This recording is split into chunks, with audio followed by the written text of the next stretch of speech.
ගස්වැල් මල් පල සිවන සදන්නේ ගංගාල දොල ගලා වසින්නේ අපේ ජීවිතේ සොබාදමින් ඉතිරක දෙන්නේ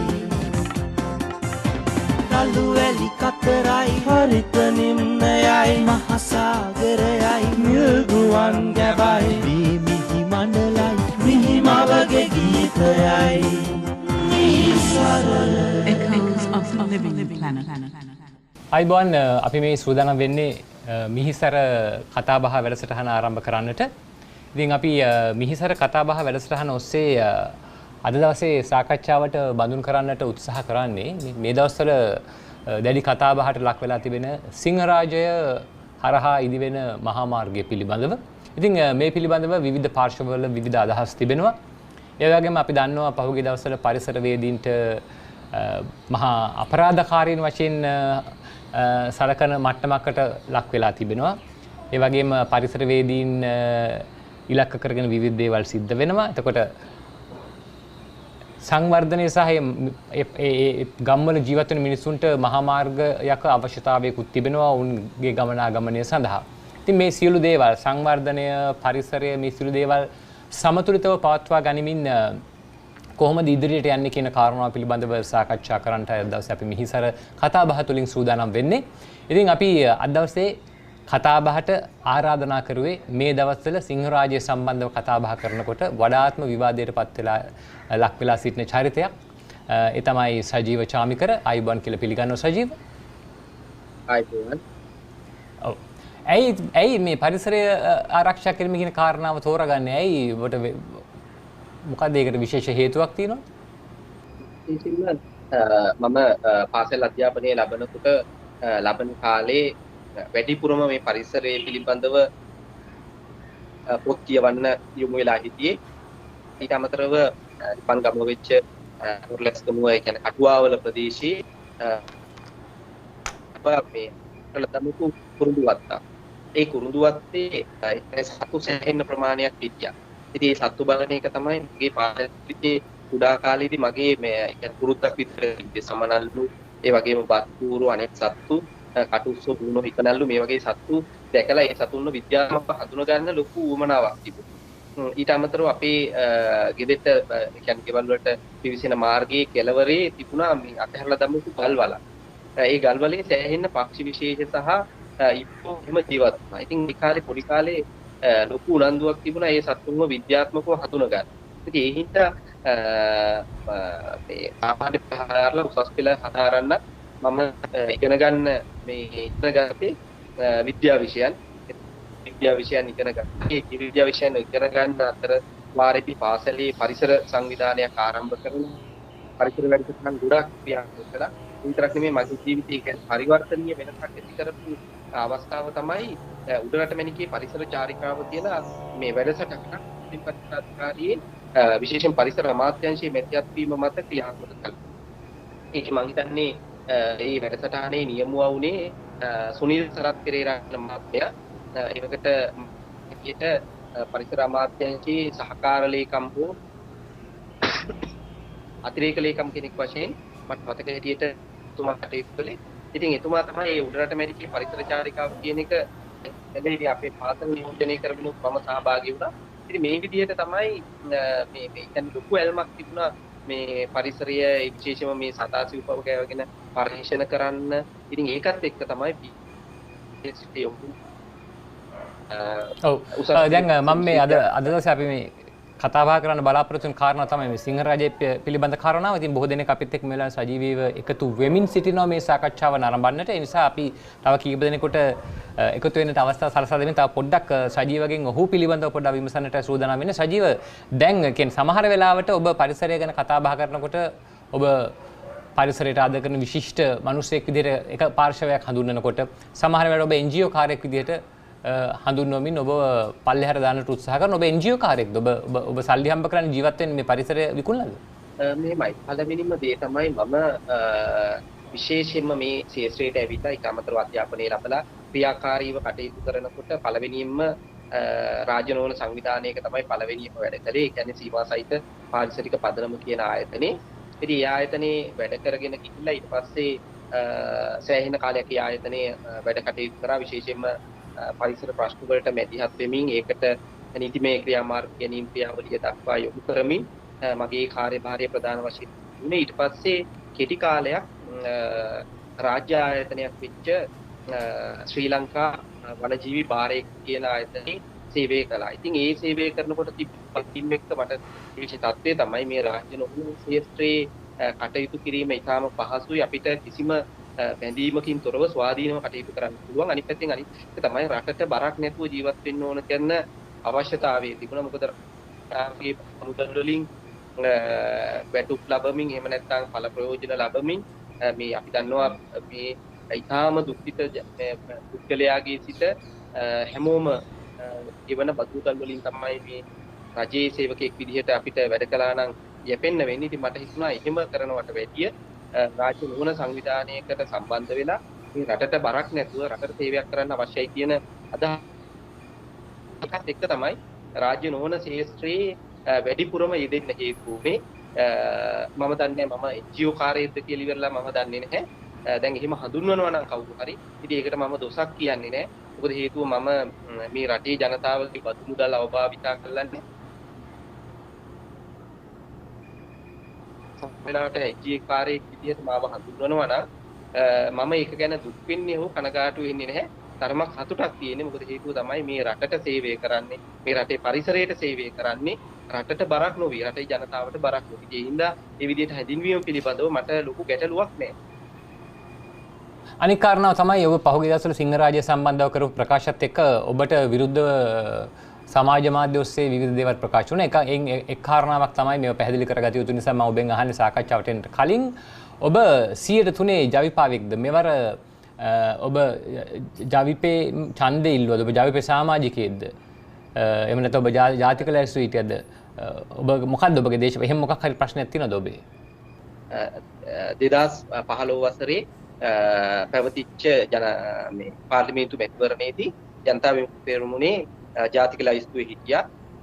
ඉන් පස්සේ කාලවකවානුව තුලදී ඇත්තටම මම ජාතික ලැයිස්තුවේ හිටියයි කියන එකේ අදහස වෙන්නේ මම ජනතා විමුක්ති පෙරමුණේ සමාජිකයෙක් හෝ ඒ දර්ශනය සමාජගත කිරීම සඳහා ක්‍රියාත්මක වෙන පුද්ගලයෙක් විදිහට මම ස්වාධීනව පරිසර ශාස්ත්‍රයේ කටයුතු කරපු පුද්ගලයෙක්.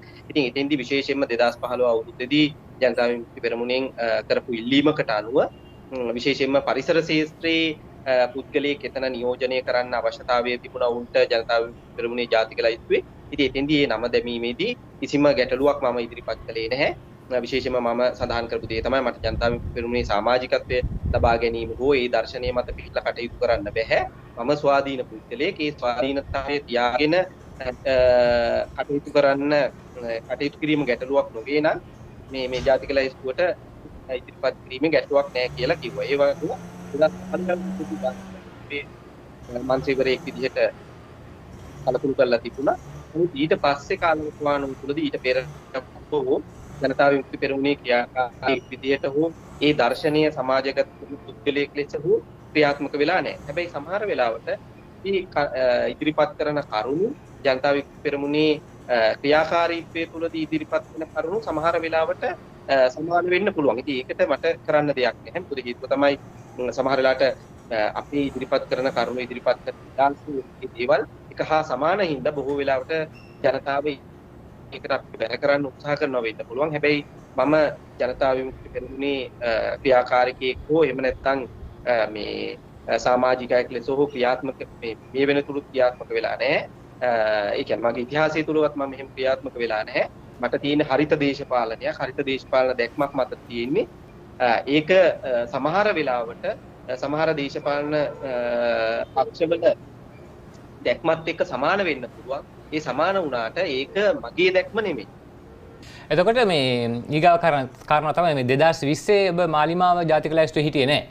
කිසිම ආකාරයකින් 2020 අවුරුද්දේ මාලිමාවේ ජාතික ලැයිස්තුවේ මන්ත්‍රී දුර අපේක්ෂකයෙක් විදිහට. හොඳයි. පරිසර වේදින් පිළිබඳව කතා බහ කරනකොට දැන් මේ අපි ඒ ගැන ඊගවට කතා කරමු. ඊට කලින් සිංහරාජ ගැන කතා කරලා පරිසර වේදින් සම්බන්ධව මතුවලා තිබෙන කාරණා පිළිබඳව අපි ඉදිරියේදී කතා කරමු. ඉතින් අපිත් එක්ක එකතු වෙලා ඉන්න මේ වෙලාවේ අපි බලන බොහෝ දෙනෙක් මම ආරාධනය කරනවා සිංහරාජය හා සම්බන්ධ ඔබට යම්කිසි අදහසක් තිබෙනවා නම් ඒ අදහස විමසන්නට අවශ්‍ය නම් සඳහන් කරන්න. මට මේ කමෙන්ට් එකක් විදිහට මට ඒවා ඔක්කොම පේන නිසා මට ඉදිරිපත් කරන්නට හැකියාව තිබෙනවා සජීවට. සජීව මේ දැන් මේ සිංහරාජය කියන කාරණාව ගන්නකොට සිංහරාජය පිළිබඳව පොඩි විශාල විස්තරයක් නෙමෙයි. මොකද සමහර අය තවමත් මේ සිංහරාජය කොහොමද කොයි දිස්ත්‍රික්ක වලට සීමා වෙලා තියෙනවද මොකද්ද ප්‍රමාණය මොකද්ද මේකේ වැදගත්කම් කියන කාරණා පිළිබඳව සමහර විට තරම් දන්නේ නැහැ. ඒ නිසා අපිට පොඩ්ඩක් පැහැදිලි කරලා දෙන්න සිංහරාජය ඇයි වැදගත් වෙන්නේ? සිංහරාජයේ පිහිටීම කොහොමද? භූමි ප්‍රමාණය මොකද්ද? මේ පිළිබඳව අපිට පොඩ්ඩක් පැහැදිලි කරලා දෙන්න.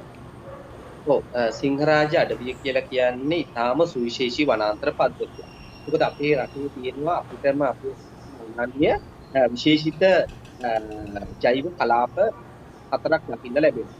ඒ ජෛව කලාප හතරෙන් සුවිශේෂීම ජෛව කලාපය තමයි සිංහරාජ අඩවිය සහ ඒකත් එක්ක බැඳලා තියෙන රක්ෂණතරය අයිතිවන සමස්ත පද්ධතිය. අපි සිංහරාජ අඩවිය අයිති වෙන වනාන්තර පද්ධතියට එහෙම නැත්නම් ඒ කලාපයට අපි හඳුන්වනවා සතරගුණු කඳුවැටිය කියලා. ඊට අමතරව රක්වාන කඳුවැටියත් ඒකත් එක්ක බද්ධ වෙලා තියෙනවා.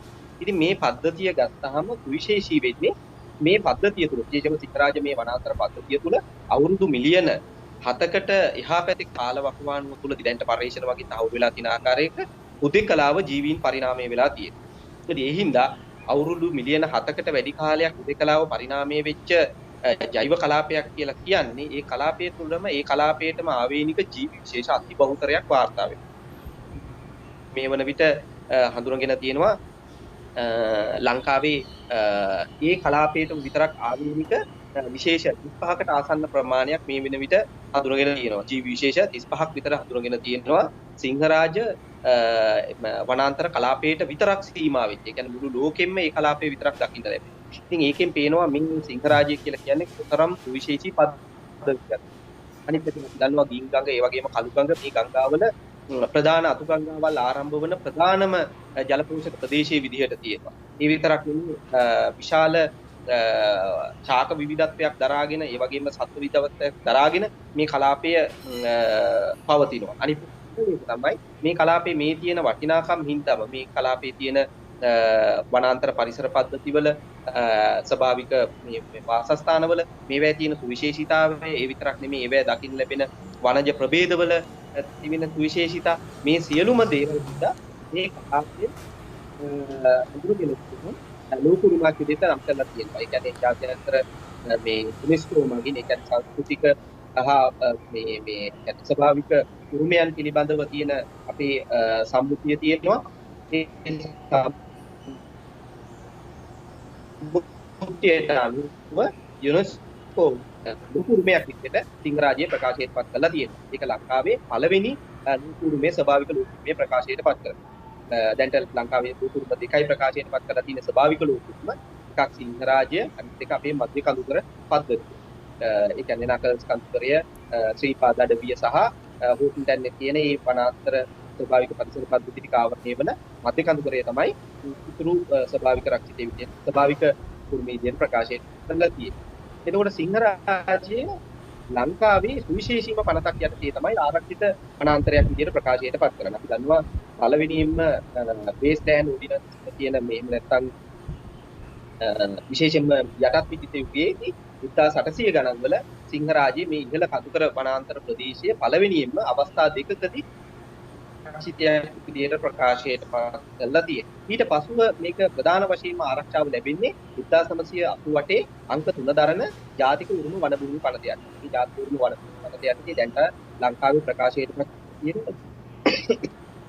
ලංකාවේ ප්‍රකාශයට පත් කරලා තියෙන එකම වනාන්තර ප්‍රදේශය සිංහරාජ අඩවිය.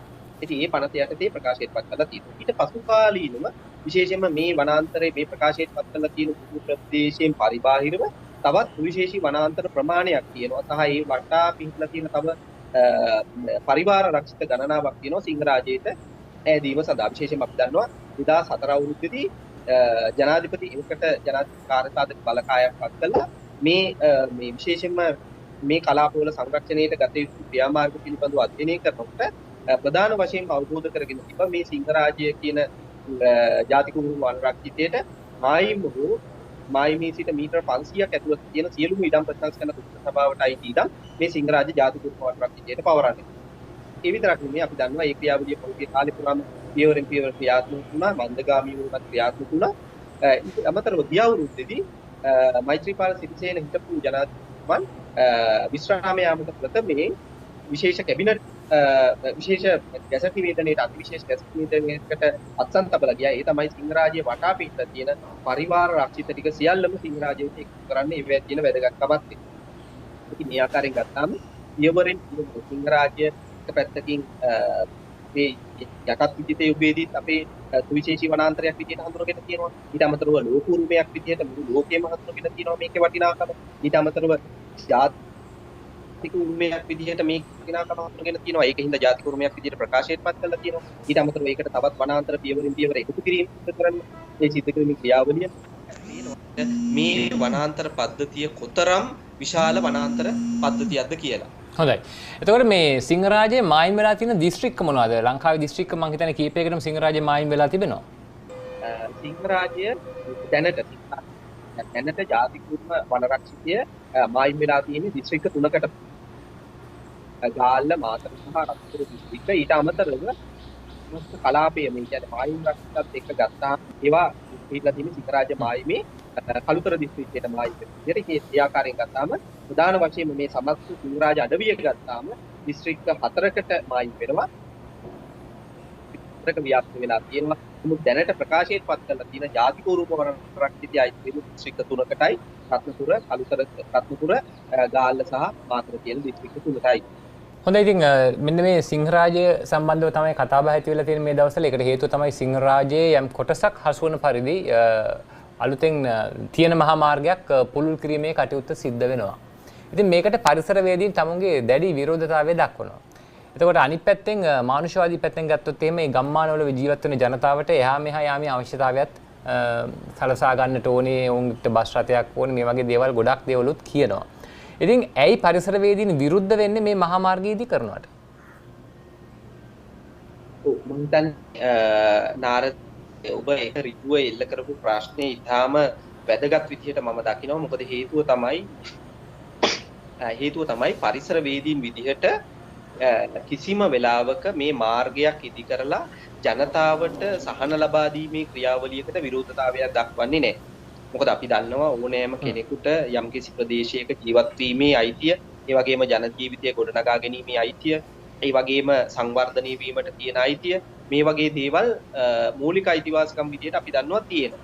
නම ගැටලුව තමයි රාජ්‍ය ජාතික වනරක්ෂිතයට අවරන්න තියෙන ඉඩම් පැවරීමේ ක්‍රියාවලිය ක්‍රියාත්මක නොකර, විශේෂයෙන්ම අපි දන්නවා 2004 කැබිනට් අනුමැතියට අනුව වටා පරිදි සිංහ රාජ්‍ය වටා පිටලා තියෙන වනාන්තරවන ඉඩම් ප්‍රතිසංස්කරණ කොමිෂන් සභාවටයි ඉඩම් රාජ්‍යයට පවරන්නේ නැති. ඊට අමතරව සිංහ රාජ්‍යයේ වටා පිටලා තියෙන අනෙක් පරිවාර රක්ෂිත ටික සිංහ රාජ්‍යයට ඒකාබද්ධ කරන ගැසට් නිවේදනය ප්‍රකාශයට පත් කරන්නේ නැතුව මේ වනාන්තර හරහා මාර්ගයේ ඉදිකිරීම පිළිබඳව තමයි අපි මේ ප්‍රධාන වශයෙන් ප්‍රශ්න කරන්නේ සහ බලපෑම් කරන්නේ. මොකද හේතුව තමයි මේ ක්‍රියාවලින්, මේ සංරක්ෂණ ක්‍රියාවලින් ක්‍රියාත්මක නොකර මාර්ගයේ ඉදිකිරීම සිද්ධ වුණොත් එහෙම වෙන ප්‍රධානම හානිකර තත්ත්වය තමයි ඒ වටා පිහිටලා තියෙන මාර්ග සංවර්ධනය වෙනවත් එක්කම ඒ ආශ්‍රිතව පිහිටලා තියෙන මේ මායිමේ විතරක් නෙමෙයි, ඒ ආශ්‍රිතව පිහිටලා තියෙන වනාන්තර ඉඩම් ස්කීම් ට්‍රේන් වාණිජ්‍ය ක්‍රියාවලීන් වලට ලක් වෙන්න පුළුවන්. මහා පරිමාණ තේවගාවන් වලට, ඒ වගේ මහා පරිමාණ හෝටල් ඉදිකලා සංචාරක ව්‍යාපෘති වලට මහා පරිමාණයෙන්ම මේ ප්‍රදේශ ලක් වෙන්න පුළුවන්. මොකද තාම අනාරක්ෂිත තත්ත්වයේ තියෙන ඉඳ. ඒ හින්දා අපි පැහැදිලිවම සඳහන් කළේ මේ රක්ෂිත මේ වනාන්තර ටික සිංහ රාජ්‍ය ජාතික උරුම වනරක්ෂිතයට එකතු කරලා සිංහ රාජ්‍ය වනරක්ෂිතයේ වනාන්තරයේ අවට තියෙන සියලුම වනාන්තරවල සුරක්ෂිතතාවය ඇති කරලා මාර්ග පහසුකම් ලබා දෙන්නේ. මේ මාර්ග පහසුකම් ලබා දීමේදී ජාතික පාරික පනතට හා ජාතික උරුම වන භූමි පනතට අනුව තියෙන මේ තත්ත්වයන් තියෙනවා. විශේෂයෙන්ම අපි සඳහන් කරපු දේ තමයි ජාතික පාරිසරික පනතට අනුව මේ ආකාරයෙන් සිංහ රාජ්‍ය වගේ වනාන්තරයක මායිමේ ඒ ආසන්නයෙන් පාරක් ඉදි කරනකොට ඒ හරහා යන පාරක් ඉදි කරනකොට පරිසර බලපෑම් මැගීමක් කරන්න ඕන. අපි දන්නවා ජාතික පාරිසරික පනතේ යටතේ ප්‍රකාශයට පත් වෙච්ච 1993 ජූනි 24 772 ඇලීරක් 22 කියලා ගැසට් නිවේදනයක් තියෙනවා. මේ ගැසට් නිවේදනයේ කරුණු කීපයක් සඳහන්. එකක් තමයි ජාතික උරුම වන භූමි පනත යටතේ ප්‍රකාශයට පත් කරපු යම්කිසි භූමි ප්‍රදේශයක මායිමේ සිට මීටර් 100ක් ඇතුළත සිටිනාවේ යම්කිසි සංවර්ධන ක්‍රියාවලියක් ක්‍රියාත්මක කරනවා නම් පරිසර බලපෑම් මැගීම් ක්‍රියාවලියට අනුව පාරිසරික අනුමැතිය ලබා ගන්න ඕන. ඊට අමතරව ගැසට් නිවේදනයේම සඳහන් වෙනවා හෙක්ටයාර එකකට වැඩි වනාන්තර ඉඩමක් එලිපෙහෙලි කරලා මොනවා හරි සංවර්ධන ක්‍රියාවලියක් වෙනවා නම් ඒකටත් පරිසර බලපෑම් මැගීම් ක්‍රියාවලියට යටත්ව අනුමැතිය ගන්න. ඒ විතරක් නෙමෙයි අපි දන්නවා සිංහරාජය ඇතුළු මේ සමස්ත කලාපයේම ප්‍රකාශයට පත් කරලා තියෙනවා පාංශ සංරක්ෂණ පනත යටතේ පාංශ සංරක්ෂණ කලාපයක් විදිහට. ඒකට මේ වගේ තත්ත්වයන් කවුරුත් සඳහන් කළේ ඒ නිවැරදි පරිදි පරිසර බලපෑම් මැගීමක් නොකර මේ ආකාරයෙන් හිතුමනාපෙට මාර්ග සංවර්ධන ක්‍රියාවලිය ක්‍රියාත්මක කිරීම හරහා ලොකු හානිකර තත්ත්වයක් ඇති වෙනවා. අපි දන්නවා මේ කලාපය නායෑම් වලට ලක් වෙන්න පුළුවන් කලාපයක්, අධික සෝදාපාලුවට ලක් වෙන්න පුළුවන් කලාපයක්. ඒ වගේ විතරක් නෙමෙයි ගින්ගඟේ ජල පෝෂක අතුගංගා විශාල ප්‍රමාණයක් තියෙනවා. විශේෂයෙන්ම නිර්තදිග මෝස්තර සක්‍රිය වෙන කාලයට විශාල වර්ෂාපතනයක් එක්කම ඒ මාර්ග සම්පූර්ණයෙන්ම විනාශ වෙලා යන්න පුළුවන්. නිවැරදි පරිදි පාලම් ඉදි කරලා ඒ කරුණු කාරණා සිද්ධ වුණේ නැත්නම් එහෙම. මොකද මේක කුඩා මාර්ගයක් විදිහට නෙමෙයි මහා මාර්ගයක් විදිහට මේක සංවර්ධනය කරන ක්‍රියාවලියක්. එතෙන්දී ඒකේ ප්‍රතිලාභ උපරිම ලැබෙන්න නම් ඒ ජනතාවට ලැබෙන්න නම් මේක නිවැරදි පරිදි සැලසුම් කරලා ක්‍රියාත්මක කරන්න ඕනේ. ඒ සැලසුම සකස් වෙන්න ඕනේ පරිසර බලපෑම් මැගීම් යාන්ත්‍රණයට අනුව. එතකොට සුවිශේෂී පරිසර පද්ධති තියෙනවා නම් ඒව හඳුනගෙන ඒවට හානියක් නොවන ආකාරයෙන් මේ මාර්ගය සකස් කරන්නේ කොහොමද? විශේෂයෙන්ම අපි දන්නවා මේ මාර්ගය දැන්ට සකස් කරන මාර්ගය සකස් කිරීමේදී සිංහරාජ ජාතික උරුම වන 1920ක ප්‍රදේශයක් ගමන් කරනවා. ඒ විතර ඉඩම් කොටයිති වනාන්තර ඉඩම් විශාල කරහා මේ පාර ගමන් කිරීම සිදු වෙනවා. ඉතින් එතකොට අපි දන්නවා මේ කලාපේ මුළු ලෝකෙම මේ කලාපේ විතරක් ඉන්න ජීව විශේෂ ගණනාවක් හොයාගෙන තියෙනවා. අපි දන්නවා මේ මෑතකදීම කරපු අධ්‍යයනයකදී ලංකාසින්කස් මෙරිල් කියලා මේ ඉකනලුන් විශේෂයක් මෙන්ඩිස් වික්‍රමසිංහ මහත්මයා කීප දෙනෙක් එකතු වෙලා හොයාගන්න.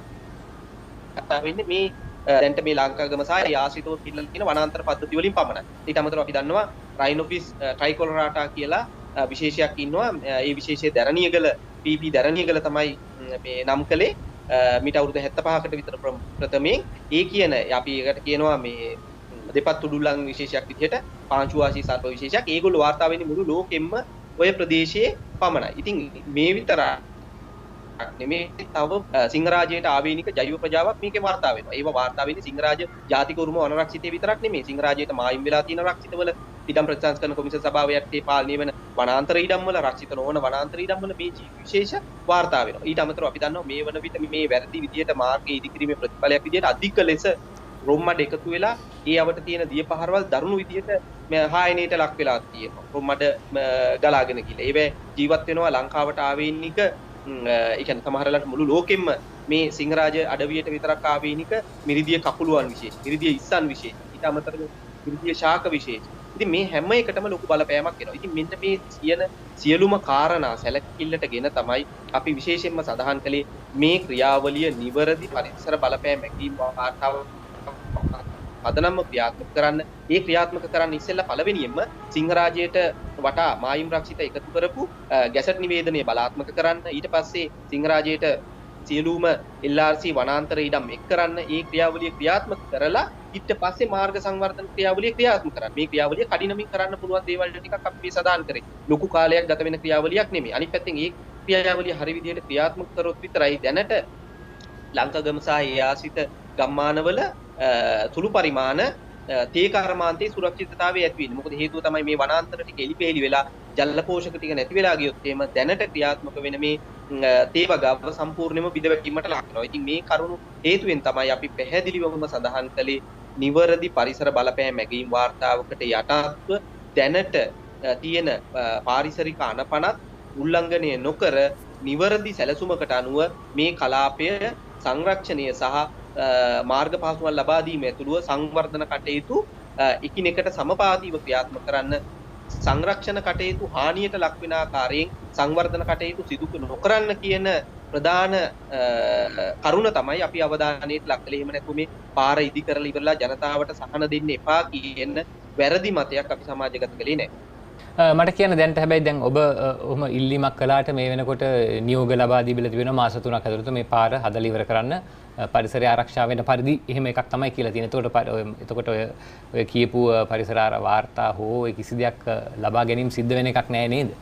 ඔව් මම හිතන්නේ මේක අපි දකින පරිසර වේදීන් විදිහට අපි දකින ලොකු ගැටලුකාරී තත්ත්වයක්. මොකද හේතුව තමයි අපි ප්‍රධාන වශයෙන්ම මේ නීතිය ආධිපත්‍ය කියන එක විශේෂයෙන්ම ගරු කරන පුද්ගලයෝ. මොකද හේතුව තමයි නීතිය ගොඩනැගිලා තියෙන්නේ හැම වෙලාවෙම මේ ජනතාව පීඩනයට ලක් කරන්න හෝ එහෙම නැත්නම් ජනතාවට පහසුකම් ලබා දෙන එක නතර කරන්න නෙමේ මේ තත්ත්වය විධිමත් කරන්න. ඒ කියන්නේ අපිට හිතුමනාපෙට සංවර්ධන ක්‍රියාවලින් ක්‍රියාත්මක කරන එක වෙනුවට යථාර්ථවාදී සංවර්ධනයක් ඇති කරන්න තමයි අනපනත් නිර්මාණය වෙලා තියෙන්නේ. ඒ අනපනත් නිකම්ම නිර්මාණය වෙච්ච ඒවා නෙමේ ජනතාව විසින් ලබා දීපු විවස්ථාදායක බලය පාවිච්චි කරලා ඉවර වෙලා පාර්ලිමේන්තුවෙන් ගොඩනැගිච්ච පාර්ලිමේන්තුවෙන් සම්මත වෙච්ච අනපනත්. ජාතික පාරිසරික පනත, ජාතික උරුම වන භූමි පනත, අස සංරක්ෂණ පනත මේවා හැම එකක්ම ගොඩනැගිලා තියෙන්නේ පාර්ලිමේන්තුවෙන් සම්මත වෙච්ච අනපනත්. දැන් අපි සඳහන් කරන්නේ මේ අනපනත් උල්ලංඝනය කරමින් විධායකයෝ විසින් කටයුතු කිරීම කියන එක ඊටාම ගැටලුකාරී තත්ත්වයක්. මොකද අපි ජනාධිපතිතුමන්ට විශේෂයෙන්ම අපි මතක් කරන්නේ සහ අවධානයට ලක් කරන්නේ මේ අනපනත් ගොඩනැගිලා තියෙන්නේ සංවර්ධනය බාධා කරන්න නෙමෙයි. මේ අනපනත් වලින් කරන්නේ හැම වෙලාවෙම සංවර්ධනයේ යථාර්ථවාදී කරන. ඒතකොට සංවර්ධනයේ යථාර්ථවාදී වෙනවයි කියලා කියන්නේ ඒ සංවර්ධනයේ ප්‍රතිලාභ උපරිමයෙන් ජනතාවට ලැබෙනවා. අනිත් පැත්තෙන් ඒ සංවර්ධනයේ හින්දා ඇති වෙන බලපෑම් ස්වභාවික පද්ධතියට වෙන බලපෑම් බොහෝ දුරට අවම වෙනවා. ඉතින් මේ දෙක එකිනෙකට සමපාත කරන්න තමයි මේ නීති පද්ධතිය අපි භාවිතා කරන්න කියලා කියන්නේ. ඒ හින්දා අපි විශේෂයෙන්ම දැන්වත් ජනාධිපතිතුමන්ට අපි මතක් කරනවා එහෙම නැත්නම් අවධානයකට ලක් කරනවා මේ නිවැරදි පරිසර බලපෑම් මැගීමක් කරලා මේ ව්‍යාපෘතිය ක්‍රියාත්මක කරන්න.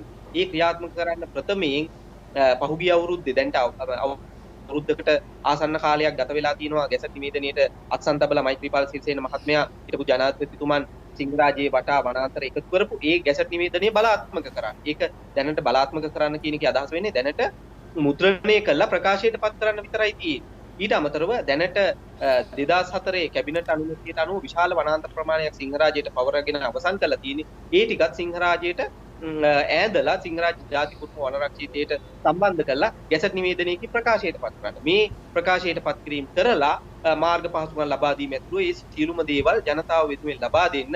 ඒ ලබා දීමේ ක්‍රියාවලිය තුළදී අපි විශේෂයෙන් අවධානයට ලක් කරනවා ඒ කලාපවල නිවැරදි පරිදි සංරක්ෂණ ක්‍රියාවලිය විධිමත් කිරීම සඳහා වන සංරක්ෂණ දෙපාර්තමේන්තුවේ බීට්ටු කාර්යාල සහ ඒ වගේම මේ අඩවි කාර්යාල පිහිටවලා මේකේ සංරක්ෂණ ක්‍රියාවලිය තවදුරටත් ශක්තිමත් කරන්න. මොකද හේතුව මේක ලෝක උරුමයක්. අනිත් පැත්තේ මුළු ලෝකෙම මේ කලාපයට විතරක් ආවේනික විශාල ජෛව ප්‍රජාවක් වාර්තා වෙනවා. ඒ වනාන්තර පද්ධතියේ හින්දා විශාල ජනතාවක ජන ජීවිතය ගොඩනැගිලා තියෙනවා. සමාජ ආර්ථික තත්ත්වය ගොඩනැගිලා තියෙනවා. ඊට අමතරව මුළු ලෝකෙම පිළිගන්න සිංහරාජයේ වටා කලාපයේ පහතරට තේ කර්මාන්තයේ ඊටාම හොඳ විදේශ විනිමයක් ලැබෙන්නේ මේ සිංහරාජයේ සහ ඒ ආශ්‍රිත වනාන්තර පද්ධතිය නිසා. ඉතින් මේ සේරම දේවල් අපි විනාශ කරගන්නවාද? එහෙම නැත්නම් නිවැරදි ක්‍රමවේදයක් ඔස්සේ මේවා සංරක්ෂණය කරමින් ජනතාවට උපරිම ප්‍රතිලාභ අත්වෙන විදිහට ක්‍රියාත්මක වෙනවද කියන එක අපි හිතන්න කියන එක තමයි ජනාධිපතිතුමන්ට විශේෂයෙන්ම අපි අවධානයට ලක් කරන්නේ. මොකද එහෙම නැති වුණොත් එහෙම මේ පියවරෙන් පියවර අපි දන්නවා එක කාලයකදී කුමීලෑලි සංස්ථාව මගින් මේක සිංහරාජාට විනාශ කරන්න ගියා. ඊට පස්සේ සංරක්ෂණ ක්‍රියාවලින් ආවා. නැවත තේවගාවින් බලපෑම් ආවා. නැවත වරක් මේ පාරවල් ඉදිකිරීම කරා ලොකු බලපෑමක් වෙන්න පුළුවන්. ඒ හින්දා අපි විශේෂයෙන් අවධානය ලක් කරන්නේ මේ දේවල් සිටීම වැදගත් වෙනවා. ජනතාවක් විදියට මේ පිළිබඳව නිවැරදි අවබෝධයයි අවශ්‍ය වෙන්නේ. එහෙම නැතුව වැරදි දේවල් ඔස්සේ ඒ කියන්නේ පරිසර වේදීන් හුවා දක්වන දේවල් වැරදියට අර්ථකථන ලබා දීලා ඊට අමතරව මේ සමාජ විරෝධීන් විදියට එහෙම නැත්නම් මේ පරිසර මේ ඝාතකයෝ විදියට හඳුන්වමින් වැරදි දේවල් සමාජගත කරලා මේ Tamanට උවමනාව දේ ක්‍රියාත්මක කරන්නේ නැතුව අනාගතය ගැනත් හිතලා වර්තමානයේ සහ අනාගතයේ දෙකම ගැන හිතලා කටයුතු කරන්න කියන එක තමයි අපි ප්‍රධාන වශයෙන්ම අවධානයට ලක් කරන්නේ. පරිසරවේදී විදිහට ඔබලා කල්පනා කරන්නේ නැද්ද මේ ජනාධිපතිතුමා හම්බ වෙන්නට අවස්ථාවක් ලබාගෙන ඔහුට ගිහිල්ලා මේ දේවල් පැහැදිලි කරලා දෙන්න? මොකද අති බහුතර ඡන්දයකින් ජනාධිපතිවරයා බවට පත් වුණු කෙනෙක් ඔහු. ඒ වගේම අතිවිශාල බහුතර ඡන්දයකින් පත් වෙච්ච මේ ආණ්ඩුවක් තියෙන. ඉතින් පැහැදිලි කිරීමක් කරන්නට බලාපොරොත්තු වෙන්නේ නැද්ද ඔහුට ගිහිල්ලා? ඔව් දැනට අප විසින් මේ දැනට ජනාධිපතිතුමා වෙත යොමු කිරීම සඳහා මේ සිංහරාජ අඩවියේ සමස්ත වටිනාකම පිළිබඳව සංදේශයක් මේ වන විට ප්‍රකාශ කරමින් යනවා. අපි ළඟදිම දිනයක ඊටාම මෑත දිනයක එතුමන් වෙත ඒක යොමු කරන්න බලාපොරොත්තු වෙනවා. ඒ යොමු කරාට පස්සේ එතුමා ඒකට පිළිබඳව යම්කිසි අවධානයකට ලක් කළා අප වෙත කාලයක් ලබා දුන්නොත් එහෙම මේ කරුණු පැහැදිලි කරන්න අපි කිසිම ගැටලුවකින් තොරව අපි ඒකට මැදිහත් වෙලා කරුණු පැහැදිලි කරලා දෙනවා. ඒක පැහැදිලි කරලා දෙන්න අපි උදානමින් සිටිනවා. ඒකට අපි උත්සාහයක් පවතිනවා උපන් තත්වයකටත් පිවිසෙන්න. එතකොට ඊගාව කාරණාව තමයි දැන් මේ ලංකාගම ප්‍රදේශයේ ජනාධිපතිවරයා සංචාරය කරනකොට ජනතාව රැස් වෙලා හිටියා. ඒ ප්‍රදේශවල ජීවත් වෙන ජනතාව වෙන්නට ඇති කියලා මම විශ්වාස කරනවා. ඔවුන් විවිධ ප්‍රතිචාර දැක්වුවා. එතකොට පරිසරවේදීන් හින්දා මේ රට සංවර්ධනය කරගන්න බෑ උන් එළවල දාන්න ඕනේ වගේ අදහසක් පළ කරපු කොටසකුත් හිටියා. මට කියන්න මේ ප්‍රදේශවල ජීවත් වෙන ජනතාව එක්ක ඔබ මං හිතන්නේ වැඩ කරලා ඇති ළඟින්. ඔවුන් කොහොමද මේ සිංහරාජ්‍ය පිළිබඳව දක්වන ආකල්පය? විශේෂයෙන්ම සිංහරාජ්‍ය ආශ්‍රිතව ජීවත් වෙන විශේෂයෙන්ම මේ ලංකාගම අවට ජීවත් වෙන ජනතාව ලංකාගම ගාමානී ජීවත් වෙන ජනතාව ගාතාම සුළු පරිමාණ තේ කර්මාන්තයේ මත ඉපෙන ජනතාවක් ප්‍රධාන වශයෙන්ම ඊට අමතරව කිතුල් නිෂ්පාදන විශේෂයෙන්ම කිතුල් අකුරු කිතුල් පැණි නිෂ්පාදන කරනවා ඒ ප්‍රදේශයේ ජනතාව. ඒගොල්ලන්ගේ ප්‍රධාන ආදායම් උත්පාදන මාර්ග වලින් එකක් විදිහට මේ කිතුල් පැණි හා කිතුල් තියෙනවා. ඉතින් මේ ප්‍රදේශයේ අපි අවස්ථා බොහෝමයකදී, ඒ කියන්නේ මේක මට ඉලක්කම් වලින් කියන්න බෑ මෙච්චර ප්‍රමාණයක් කියලා, මේ කලාපවල අපි සාමාන්‍යයෙන් අර වචන වලින් කියනවා නම් පය ගහපු නැති තැනක් නැති තරම්. මොකද ඒකට හේතුව තමයි අපි විශේෂයෙන්ම පහුගිය කාලේ පුරාම සිංහරාජ්‍ය සහ සිංහරාජ්‍ය වටා පිහිටන විශේෂයෙන්ම සිංහරාජ්‍ය වටා පිහිටන පරිවාර රක්ෂිත සහ ඉඩම් ප්‍රතිසංස්කරණ කොමිසම් සම්බන්ධවට අයිති වනාන්තර ඉඩම් සිංහරාජ්‍යයට පැවරීමේ කාර්යය ක්‍රියාත්මක කිරීමේ කඩිනමින් ක්‍රියාත්මක කිරීමේ අවශ්‍යතාවය හුවා දැක්වීම සඳහා පර්යේෂණ ගණනාවක් ක්‍රියාත්මක කළා. ඉතින් ඒ සඳහා අපි නිරන්තරයෙන් මේ කලාපවලට යනවා. ඒ විතරක් නෙමෙයි කලාපවල අධ්‍යයනයන් කරනවා, වනජීවීන් සම්බන්ධයෙන් අධ්‍යයනයන් කරනවා. මේ විතරක් නෙමෙයි මේ කලාපවල සිද්ධ කරන හානිකර ක්‍රියාවලීන් පිළිබඳව අධ්‍යයනයට ලක් කරනවා. මේවා අනාවරණය කරනවා. මම හිතන්නේ අපි අවස්ථා බොහෝමයකදී මේවා අනාවරණය කළ සමහර දේවල් බලක්වලා තියෙනවා. ඊට අමතරව මේ මෑතකදීම අපි දැන් අවුරුද්දකට එකමාරකට වගේ උඩදී ලංකාගම ප්‍රදේශයේ සංචාරක කියන වැඩමුළු අපි ක්‍රියාත්මක කළා. විශේෂයෙන්ම රුහුණු විශ්වවිද්‍යාලයේ ආචාර්ය චමික ලියනගේ ආචාර්යතුමන් සහ ඔහුගේ මේ ගෝලයෝ ශිෂ්‍යයෝ 150 ලංකාගමට එක්කගෙන ගිහිල්ලා ලංකාගම පාසලේ ඔවුන්ව දවස් දින 3ක් නේවාසික කඳවුරක් විදියට පවත්වාගෙන ගිහිල්ලා වනජීවීන් සහ ඒවා පිළිබඳව පර්යේෂණ කරන ආකාරය, මේවා අධ්‍යයනය කරන ආකාරය, ඒවා කොහොමද සංචාරක කර්මාන්තයත් එක්ක බද්ධ කරන්නේ, මේ පිළිබඳව පුළුල් වැඩමුළුවක් ක්‍රියාත්මක කළා. ඉතින් මේ ප්‍රදේශවල ජනතාව කොයි විදිහද ඒගොල්ලන්ගේ සිතුම් පැතුම්, මේ ජනතාවගේ ස්වභාවය අපි තාම හොඳින් දන්නවා. ඒ විතරක් නෙමෙයි අපි තව තුරටත් දන්න දෙයක් තියෙනවා. ඒ තමයි මේ ගම්මානවල ඊටාම සුළු පිරිසක් ජීවත් වෙනවා. මේ ගම්මානවල සහ දෙනියාය ආශ්‍රිතව සුළු පිරිසක් ජීවත් වෙනවා. විශාල ජාවාරම් ක්‍රියාත්මක කරන. අපි දන්නවා වල්ලපට්ට ජාවාරම ගත්තේම පහුගිය කාලේ පුරාම සිංහරාජයේ වල්ලපට්ට ජාවාරමේ නිරත වෙච්ච මේ ගමේ ඊටාම සුළු පිරිසක් ඉන්නවා. ඒ කියන්නේ අතේ ඇඟිලි ගන්නට ඉන්න සුළු පිරිසක් ඉන්නවා. ඔවුන් දෙනියාය ව්‍යාපාරිකයොත් එක්ක එකතු වෙලා තමයි මේ ක්‍රියාවලිය ඊටාම ශක්තිමත්ව ක්‍රියාත්මක කරන්නේ. ඉතින් ඔවුන් මේ කලාපය පාවිච්චි කරන්නේ, ඒ කියන්නේ මේ කලාපයේ තියෙන සම්පත් මංකොල්ල කරන ප්‍රදේශයක් විදියට. ඊට අමතරව අපි දන්නවා තවත් ඊටාම සුළු පිරිසක් ඉන්නවා මේ ගම්මානවල ඉඩම් ප්‍රතිසංස්කරණ කොමිෂන් සභාවට අයිති වනාන්තර ඉඩම් පියවරෙන් පියවර කොල්ල කරනවා. ඒ කොල්ල කාලා විශේෂයෙන්ම තේවගාව ව්‍යාප්ත කරමින් මේ ඉඩම් අත්කර ගැනීම ක්‍රියාවලිය ක්‍රියාත්මක කරනවා. ඉතින් මෙන්න මේ කණ්ඩායම් තමයි මේ ක්‍රියාවලිය පිටිපස්සේ අපි දැක්කේ. එහෙම මේ ගම්මානවල ජීවත් වෙච්ච සාම්ප්‍රදායික ගැමියෝ, ඒ ජනතාව මේ සිංහරාජ්‍යයත් එක්ක බද්ධ වෙලායි. සිංහරාජ්‍යයේ දේවත්වයෙන් උන් සලකන්නේ. අපි උන්ගේ සිතුම් පැතුම් ඉතාම හොඳින් දන්නවා. ඉතින් ඒ හින්දා මේ සිංහරාජ්‍යයට උන් අගතියක් වෙනවට කිසිදු ආකාරයකින් කැමැත්තක් නැහැ. ඉතින් මේ මාර්ග පහසුකම් ලබා දීමේ කිසි ගැටලුවක් නෙමෙයි මම මේ සඳහන් කරන්නේ මේ විදිහට වැරදි විදිහට මේක අවභාවිතා කරන්න අවභාවිතා වෙන තත්වයට පරිවර්තනය වෙනවත් ඔවුන් කැමතියි. ඉතින් ඒ හින්දා මේ තත්වය පිළිබඳව අපි විශේෂයෙන් අවධානය දක්වන්න වැදගත් වෙනවා. මේ වැඩිපුරම මේවත් එක්ක පිටිපස්සේ මේවා හුවා දක්වමින් වැරදි කරුණු ඉදිරිපත් කරමින් සිටියේ අපි දන්නවා මේ ජාවාරම් වල නිරත වෙච්ච සහ ඒ ජාවාරම් මෙහෙවන කණ්ඩායම්. එහෙම නැතුව කොයිම ආකාරයකවත් සාම්ප්‍රදායිකව මේ පැතිවල ජීවත් වෙන ජනතාව පරිසර වේදීන්ට මේ පරිභව කිරීමවත් එහෙම නැත්නම් පරිසර වේදීන්ගේ ක්‍රියාවලිය හෙලා දැකීමවත් උන්ට බැනවැදීමවත් ඒ වගේ දේවල් කළේ නැහැ. ඉතින් ඒ හින්දා කිසිදු ආකාරයකින් ඒ ගම්මානවල ජනතාවට වැරදි විදිහට ඒ ජනතාවට අපි මොනවා හරි දෙයක් කියනවා නම් මම මේ විශේෂයෙන්ම අවධානයට ලක් කරනවා එහෙම දේවල් කරන්න එපා. මොකද හේතුව ඒ ජනතාවගේ සිතුම් පැතුම් අපි දන්නවා පැහැදිලි. දැන් ඒ කියන්නේ දැන් මේක මට අවසානයේ පැහැදිලි වෙන්නේ දැන් මේ පාර ඉදිකිරීම පිළිබඳව පරිසර වේදීන් විරුද්ධතාවයක් දක්වන්නේ නැහැ. නමුත් නිසි පරිදි පරිසර ආරක්ෂණ ක්‍රමවේද අනුගමනය කරමින් මේ සිදු කළ යුතුයි කියන කාරණාවද ඉස්මතු කරන්නේ. මම නැවතත් නාරද මේක පෙලින් පෙළ පෙළ ගැස්වුවොත් එහෙම පළවෙනිම දේ තමයි අපි කියන පළවෙනිම ක්‍රියාවලිය තමයි තාම පහසු ක්‍රියාවලිය. ඒ තමයි පළවෙනිම ක්‍රියාවලිය දැනට ගිය වසරේදී 2019 වසරේදී මෛත්‍රීපාල සිරිසේන මහත්මයා අත්සන් තබපු සිංහරාජයේ වටා පිහිටන සියලුම පරිවාර වනාන්තර සිංහරාජයට සම්බන්ධ කරන ගැසට් නිවේදනය මුද්‍රණය කළා ප්‍රකාශයට පත් කරා. පළවෙනි මේක. දෙවනි දේ තමයි අපි අවධානය ලක් කරන 2004 කැබිනට් අනුමැතියට යටත්ව ඉඩම් ප්‍රතිසංස්කරණ කොමිෂන් සභාවට අයිති සියලුම වනාන්තර ඉඩම් සිංහරාජයට සම්බන්ධ මායිම්ම හෝ මායිමේ සිට මීටර් 500ක් ඇතුළත සීමාවේ තියෙන සියලුම වනාන්තර ඉඩම් සිංහරාජයට පැවරලා ගැසට් නිවේදනයක් මගින් ප්‍රකාශයට පත් කරා. ඒ ක්‍රියාවලියෙන් පසුව නිවැරදි පරිදි සංරක්ෂණ ක්‍රියාවලින් ක්‍රියාත්මක කරන අතරතුරදී නිවැරදි පරිසර බලපෑම් මැගීම් ක්‍රියාවලියකට යටත්ව මේ මාර්ගයේ ඉදිකිරීමේ කටයුතු සිද්ධ කරන්න. ඉතින්දී මේ පරිසර බලපෑම් මැගීමෙන් අඳුන ගන්න පුළුවන් කොයි විදිහටද මේ මාර්ගය ඉදි කරන්න ඕනේ කියන්නේ.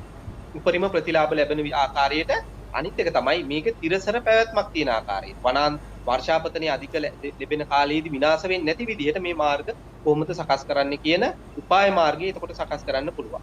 ඉතින් ඒ හින්දා අපි විශේෂයෙන්ම අවධානය කරන්නේ මේ පියවරයන් තුනට පිවිසෙන්න. ඒ පිවිසිලා අවසානම ක්‍රියාවලිය තමයි ඒ සියලුම දේවල් ක්‍රියාත්මක කරාට පස්සේ සිංහරාජය ඒ සියලුම වනාන්තර ඇඳුවට පස්සේ ඒ ඇඳීමේ ක්‍රියාවලියෙන් පස්සේ සිංහරාජය මායිම විදිහට ගැනෙන කලාපයේ සිට කිලෝමීටරයක් වටා කලාපයේ විශේෂයෙන්ම තේවගාව කාබනික තේවගාවක් බවට පරිවර්තනය කරන්න. මොකද ඒ තුලින් පුළුවන් අපිට විදේශ වෙළඳපොළ ලොකු ප්‍රමාණයක් අත්පත් කරගන්න විශාල ආදායමක් ඒ වටේ සිංහරාජයේ වටේ ජීවත් වෙන ජනතාවට පහත රට සුළු පරිමාණ තේ කර්මාන්තයේ නිරත වෙන ජනතාවට ලබා දෙන්න. මොකද හේතුව තමයි සිංහරාජයට ආරක්ෂා කරමින් ඒ ජෛවයට කිසිදු බලපෑමක් ආකාරයෙන් නිෂ්පාදනය කරන කාබනික තේ විදිහට අපිට ලොකු වෙළඳපොළක් අත්පත් කරගන්න පුළුවන්. විශේෂයෙන් යුරෝපය සහ ඇමරිකාව ජපානය වගේ රටවල් ලොකු වෙළඳපොළ මැදකඩ දිග රටවල් වල ලොකු වෙළඳපොළක් අත්පත් කරගන්න පුළුවන්. ඒවන් ක්‍රියාවලියට පිවිසුනොත් අනිත් පැත්තෙන් ඊළඟ එක තමයි ඒ අතරතුරදී වටා නිවැරදි පරිදි වන සංරක්ෂණ දෙපාර්තමේන්තුවේ අඩවියට කාර්යාල සහ ස්ථාපිත කරන්න. ඒ තුලින් තවදුරටත් පුළුවන් නීති විරෝධී ක්‍රියාවලිය සිද්ධ වෙද්දී අපි දන්නවා වල්ලපට්ට ආවරමෙතු මේකේ සිදුවෙති දෙවන්තා දෙක ඒ හානි මැඩපවත්තු සිංහරාජය මම අහන්නේ දැන් මේ මාර්ගයේ ඉදිකිරීම එතකොට යනු පැහැදිලි වෙන්නේ මේ මිනිස්සුන්ගේ ඇත්ත අවශ්‍යතාවයක් අනුවද මේ මහා මාර්ගය ඉදිරිපත් වෙන්නේ නැත්නම් ඒක යට දිවෙන දැන් සමහර පරිසරවේදීන් මම දැක්කා මේ වීඩියෝ වොයිස් කට්ස් එහෙම ඉදිරිපත් කරලා තිබෙනවා මේක යට දුවන තවත් ක්‍රියාමාර්ග තියෙන්න පුළුවන් කියලා. මිනිස්සුන්ගේ අවශ්‍යතාවයට එහා ගියේ. ඇත්තටම ඒ පිළිබඳව අනාවරණය කිරීමත් ඉතාම වැදගත් වෙනවා. මොකද අපි දන්නවා දැනට මේ මාර්ගයේ ඉදි වෙන්නේ කිසිදු ආකාරයකින් ජනතාවගේ පූර්ව ඉල්ලීමකින් තොරව. මොකද අපි පහුගිය කාලේ දැක්කා මේ ආකාරයෙන්ම මාර්ගය ඉදි කරන්න ගියා තවත් ප්‍රදේශයකින්. ඒ තමයි මේ ප්‍රදේශයට පරිබාහිරව පොතුපිටිය ප්‍රදේශය. පොතුපිටිය ප්‍රදේශෙත් මේ ආකාරයෙන්ම මාර්ගයක් ඉදි කරන්න ගියා. ඒ මාර්ගය ඉදි කරනකොට ඒ වෙනකොට රත්නපුර දිස්ත්‍රික්කයේ මන්ත්‍රීවරයෙක් පාර්ලිමේන්තුව නියෝජනය කරපු මන්ත්‍රීවරයෙක් ජනතාවට කියපු දේ තමයි මේ සිංහරාජයේ වටේ තියෙන LRC ඉඩම් අපි සිංහරාජයට ඇඳන්න දෙන්නේ නැහැ. අපි ඕගොල්ලන්ට අක්කර 2.5 ගානේ බෙදලා දීලා ඉතුරු ටික තමයි අපි විවිධ මේ ආයෝජන වලට ගන්නෙ. ඒකට තමයි අපි මේ පාර හදන්නේ. අපිට මේ පාර හදන්න ඕගොල්ලන්ගේ සහයෝගය ලබා දෙන්න කියලා තමයි මේ ක්‍රියාවලිය ක්‍රියාත්මක කරන්න ගියේ. අපි ලොකු බලපෑමක් කළා මේ ක්‍රියාවලිය නතර කරගන්න පුළුවන් වුණා දැන්ට වසර කීපයකට ඉස්සෙල්ලා. ඊට පස්සේ තමයි දැන් මේ මාර්ගයේ ඉදිකිරීම. මේ මාර්ගයේ ඉදිකිරීම පිටිපස්සේ ප්‍රධාන වශයෙන්ම ඉන්නේ ඒ ප්‍රදේශයේ දේශපාලඥයෝ කීප දෙනෙක් ඉන්නවා. ඒ සියලු දෙනාම මේකේ පිටිපස්සේ ඉන්නේ මේ LRC ඉඩම් කොල්ල කෑමේ අවශ්‍යතාවය මත. මොකද ඔවුන් විසින් කරන ලොකු බලපෑම් මත තමයි මේ ප්‍රදේශයේ LRC ඉඩම් ප්‍රතිසංස්කරණ කොමිසම සභාවට අයිති වනාන්තර ඉඩම් සිංහරාජයට පවරන්න බැරි වෙලා තියෙනවා. ඔවුන් ලොකු උත්සාහයක් ගන්නවා මාර්ග ඉදි කරලා මේ LRC ඉඩම් ටික ඉතාම සූක්ෂම කොල්ල කෑමේ යාන්ත්‍රණය ක්‍රියාත්මක කරන්න. පෝටල් ඉදි කරන ඒ වගේම මහ පරිමාණයෙන් වාණිජ වගාවක් විදියට මහ පරිමාණයෙන් තේ වගාව ව්‍යාප්ත කරන්න මෙන්න මේ දේවල් වලට තමයි සැලසුම් කරන්නේ. ඒ දේවල් වලට දඩමීමා කරගෙන ඉන්නවා. එහෙම නැත්නම් ඉත්තෙක් විදියට පාවිච්චි කරනවා මෙන්න මේ ඒ ගංකගම ජීවත් වෙන අහිංසක වැසියන්. ඉතින් ඒ තත්ත්වය තමයි අපි අවධානයට ලක් කරන්නේ. ඒ විතරක් නෙමේ මේ පිටිපස්සේ තවත් මහා ව්‍යාපෘතියක් කියනවා. ඒ ව්‍යාපෘතිය තමයි කින් නිල්වලා ගඟ හැරවුම් ව්‍යාපෘතිය. මොකද අපි දන්නවා හිංගගේ සහ නිල්වලා ගඟේ වතුර ටික හම්බන්තොට ප්‍රදේශයට හරවා යැවීමේ ව්‍යාපෘතියක් සැලසුම් වෙලා තියෙනවා. ඒ ව්‍යාපෘති ස්ථාවයේ මතුවලා තියෙන්නේ මොකද හේතුව තමයි දැන් හම්බන්තොට සිද්ධ කරන මහා පරිමාණ සංවර්ධන ව්‍යාපෘතීන් වලට සහ දැන් අලුතෙන් නිර්මාණය වෙලා තියෙනවා මාගම්පුර වරාය චීන සමාගමට බදු දීමත් එක්කම තවත් අක්කර 15000ක් උන් ඉල්ලලා තියෙනවා ඒගොල්ලන්ගේ චීන කර්මාන්තශාලා ස්ථාපිත කරන්න. ඒවට වතුර ලබා දෙන්න ඕනේ. අපි දන්නවා මේ සියලුම දේවල් වලට කුමාර ව්‍යාපෘතිය සම්පූර්ණයෙන්ම මේ කඩා වැටීමට ලක් වෙලා තියෙනවා. මේ හින්දා ගින්නිල්වලා ගඟ හැරවුම් ව්‍යාපෘතිය ක්‍රියාත්මක කළා. ඒ කලාපයේ චීන සමාගම් වලට ඇතුළුව දැන්ට කරලා තියෙන සංවර්ධන ක්‍රියාවලින් වලට වතුර ලබා දෙන්න ඕනේ. ඒ ව්‍යාපෘතිය ක්‍රියාත්මක කරන්න නියමිත වෙලා තියෙනවා. ඒ ක්‍රියාපෘතිය ක්‍රියාත්මක කරනකොට මේ කලාපවල අලුතෙන් වේලි ඉදි වෙනවා, අලුතෙන් ජලාශය ඉදි වෙනවා. ඉතින් ඒවට පිවිසුම් මාර්ග අවශ්‍යයි. දැන්ට තියෙන මාර්ග සම්පූර්ණයෙන්ම අවහිර වෙලා යනවා.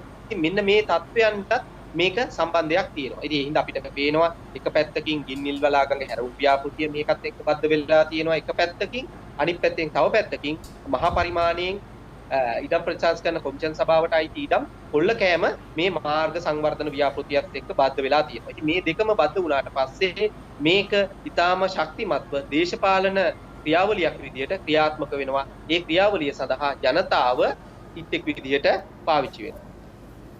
ඔබ දුටුවාද මේ පහුගිය දවස්වල ජනාධිපතිතුමා ඒ ප්‍රදේශය සංචාරය කරනකොට මිනිසුන් විශාල වශයෙන් රැස් වෙලා යම් යම් ඉල්ලීම් කළා මේක කරලා දෙන්න වගේ දේවල් කිව්වා. එතකොට ඔබ කියන්නේ ඕන් යම් පිරිසකගේ උසිගැන්වීම මත මෙහෙම එකතු වුණා කියලා නැත්නම් ඒ සියලුම ජනතාව නෙමෙයිද? මොකද්ද මේක ගැන කියන්න තියෙන කාරණාව? ඔව් අපි දන්නවා පැහැදිලිවම මේ ක්‍රියාවලිය ක්‍රියාත්මක කිරීමේදී විශේෂයෙන්ම මේ ඉඩම් කොල්ලේ පිටිපස්සේ ඉන්න මේ කණ්ඩායම් විසින් සැලසුම් සහගතව මේක ක්‍රියාත්මක කළේ.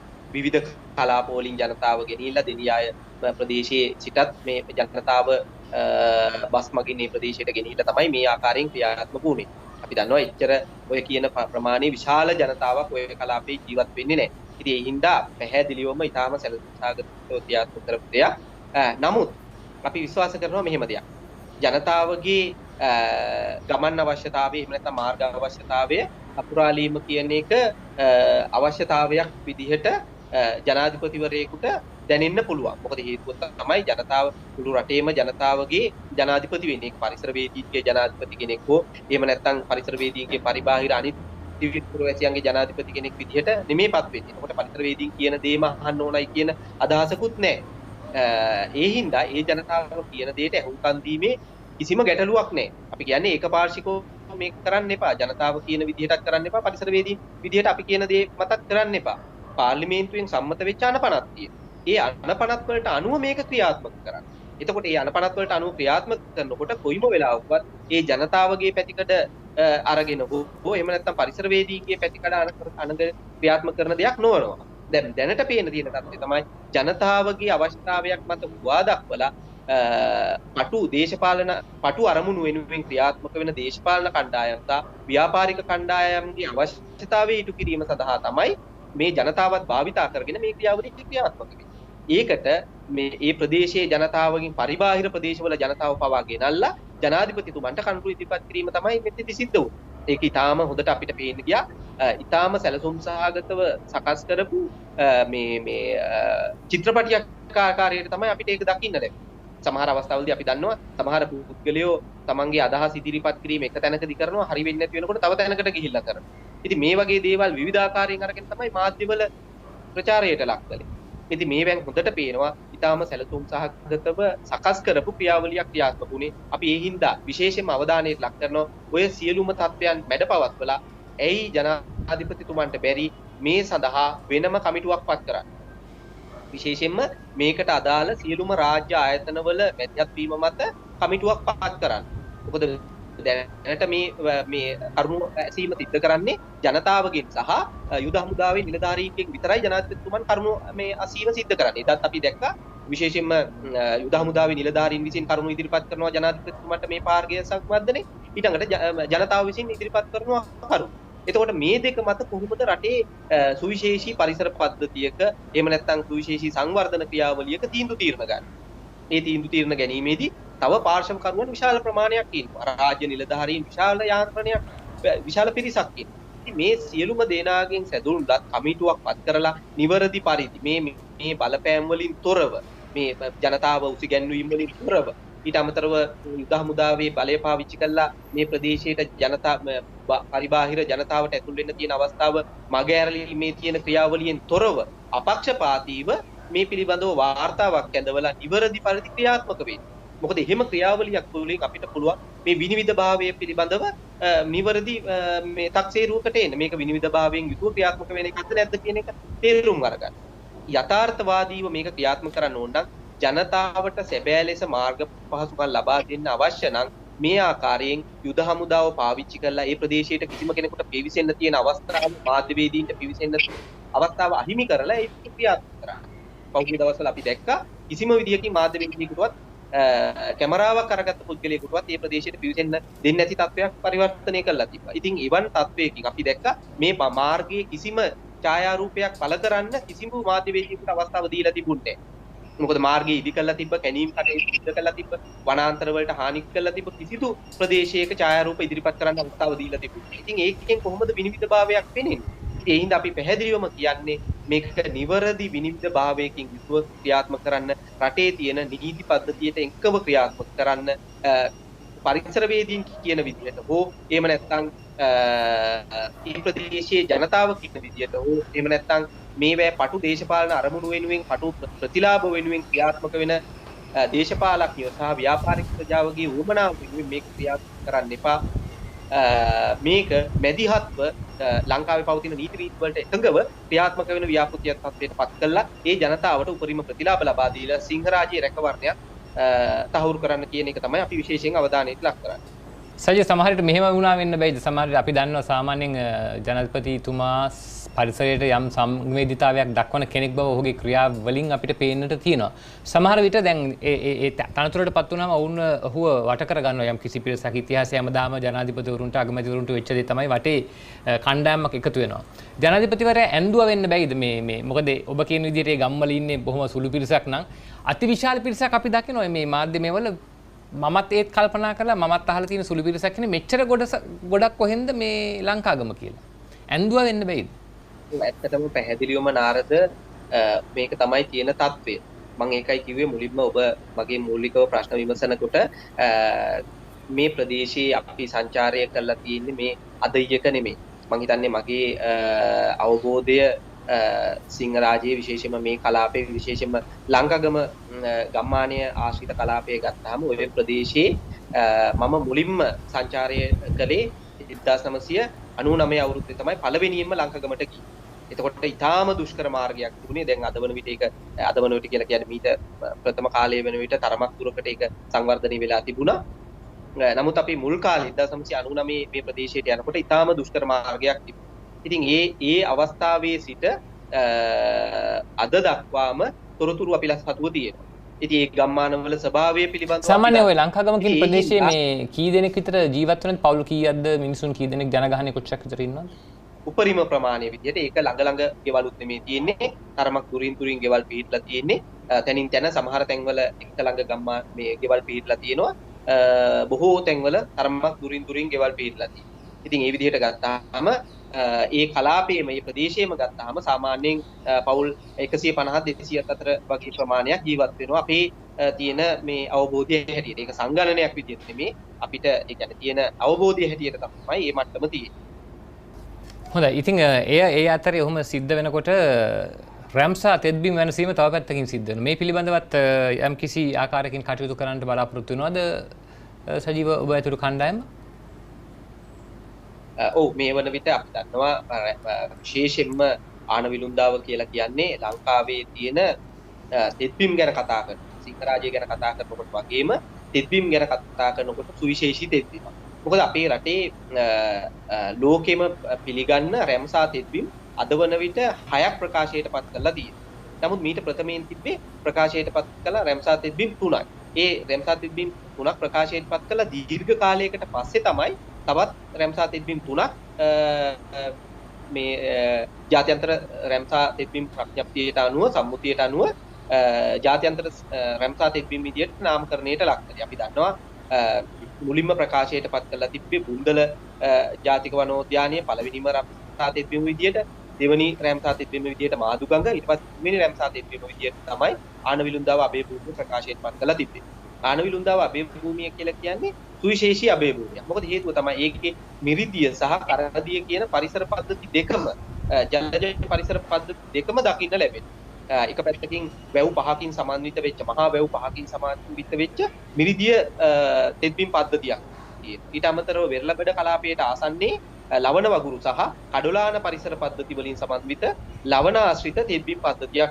දන්නවා මිරිදිය තෙත්බිම් අතර මායියා වැව, තුරුවිල වැව, මරදන්තෝලි වැව, ඒ වගේම ආනවිලුන්දාව වැව ඔය ආකාරයෙන් වැව් පහක් මේ කලාපයේ තුල දකින්න ලැබෙනවා. අනිත් පැත්තෙන් ප්‍රධාන කාරණේ තමයි ලංකාවේ නේවාසික තෙත්බිම් ආශ්‍රිත පක්ෂීන්ගේ ප්‍රධාන වාසස්ථාන වගේම ගොදුරු බිමක්. අනිත් පැත්තෙන් ඔවුන්ගේ බෝවීම සිද්ධ වෙන්නේ ප්‍රධාන වශයෙන්ම මේ ආනවිලුන්දාව අබේ භූමියේ ආශ්‍රිත.